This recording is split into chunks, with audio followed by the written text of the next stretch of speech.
This is you. There's your dad, his dad, and his dad. Keep going back. Soon, you'll pass guys in wigs, knights in armor, people running from saber-tooths. And then, you'll find some dudes sitting in the dirt, eating a bug, just trying not to die before bedtime. That guy? He's your great-great-great-great-grand-something.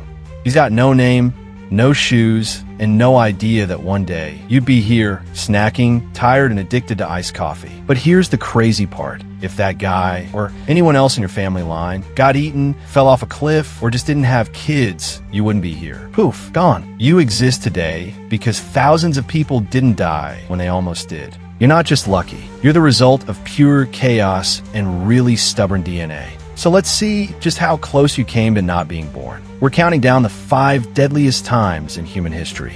From oof, that was rough, to yeah, no one's making it out of this. Let's get into it. About 20,000 years ago, Earth was not a fun place. Giant ice sheets, like 2 miles thick, covered big parts of North America, Europe, and Asia. It was cold, really cold, like your snot freezes in your nose cold. The whole planet basically turned into a giant freezer. And food? Good luck finding any. If you were alive back then, your day looked like this. Try not to freeze to death. Hunt a giant woolly mammoth the size of a school bus. Run for your life from cave lions. Basically huge cats that could eat you for lunch. Your house. Probably a hut made of mammoth bones. Or a dark, smelly cave you shared with 40 people you didn't even like. Your clothes? Animal skins sewn together with bones. No zippers, no Nike, just dead animal couture. Dinner? You got a pointy stick and you're chasing a 6-ton beast that does not want to be your dinner. And if you got a cut? Too bad. No doctors, no medicine, just some old guy telling you to chew on leaves and hope for the best. But somehow, humans made it. We made tools, learned to control fire, and even drew cool stuff on cave walls, like the paintings at Lascaux. Because even when Earth was trying to kill us, we were too stubborn to die. Number 4, the dawn of agriculture. About 10,000 years ago, humans had an idea. What if we made food come to us? Boom, farming was born. Humans stopped wandering around and started planting stuff like wheat, barley, and lentils. They built villages, settled down, got organized. Sounds smart, right? Well, kind of, because farming also made life way worse. For starters, people started living super close together, which meant diseases spread fast. Your diet? Total downgrade. Less meat, more grains, and not enough vitamins. Teeth? Gone. Just crumbled out of your face. And if your crops failed, you were toast. One bad storm, one bug invasion, or just bad luck,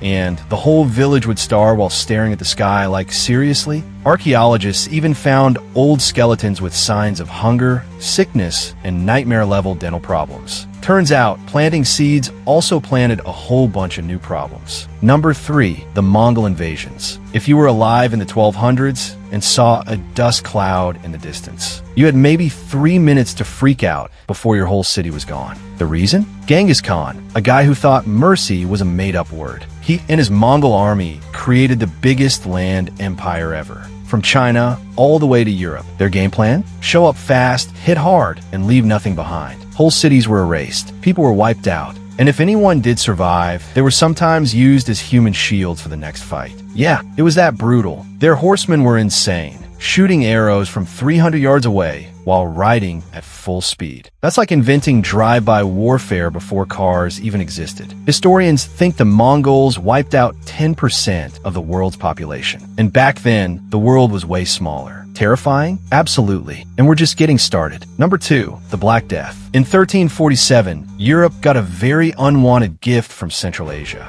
The Black Death, carried by rats, fleas, and people who didn't believe in soap. This plague hit hard. Once it arrived, it was basically a death lottery. You could catch it by shaking hands, sharing a drink, or just breathing the same air as someone coughing in your direction. The symptoms? Massive swollen lumps, high fever, coughing up blood, and yep, death. Fast, like days fast. Somewhere between 30% to 60% of Europe died. Whole villages disappeared. The economy tanked. And doctors? They walked around in creepy bird masks stuffed with flowers, hoping nice smells would stop the plague. Spoiler, it didn't. Number 1, the Toba supervolcano eruption. About 74,000 years ago, the Toba supervolcano exploded and almost wiped out all humans. How bad was it? Toba blasted over 670 cubic miles of ash into the sky. That's enough to bury the entire U.S. under a thick layer of volcanic snow. The explosion caused a volcanic winter. Sunlight vanished for years. Global temps dropped by up to 27 degrees Fahrenheit, that is 15 degrees Celsius. Plants died, animals starved, and humans? Yeah, we were this close to extinction. For early humans who were already barely finding enough food to stay alive. The Toba eruption was a nightmare. Crops? Gone. Animals? Starving or dead. The land turned into a frozen wasteland. Rivers dried up. Scientists think the human population dropped to less than 3,000 people. That's like half a football stadium. Total. Every single person alive today probably came from that tiny group who somehow made it through. No sunlight, no food, no hope, just cold, dark, and the fear that the sun might never come back. And yet, they didn't give up. They kept going, and you exist because they did. So yeah, you're not just here by chance. You're the result of fire, ice, plagues, and people too stubborn to die. Now hit subscribe before natural selection catches up.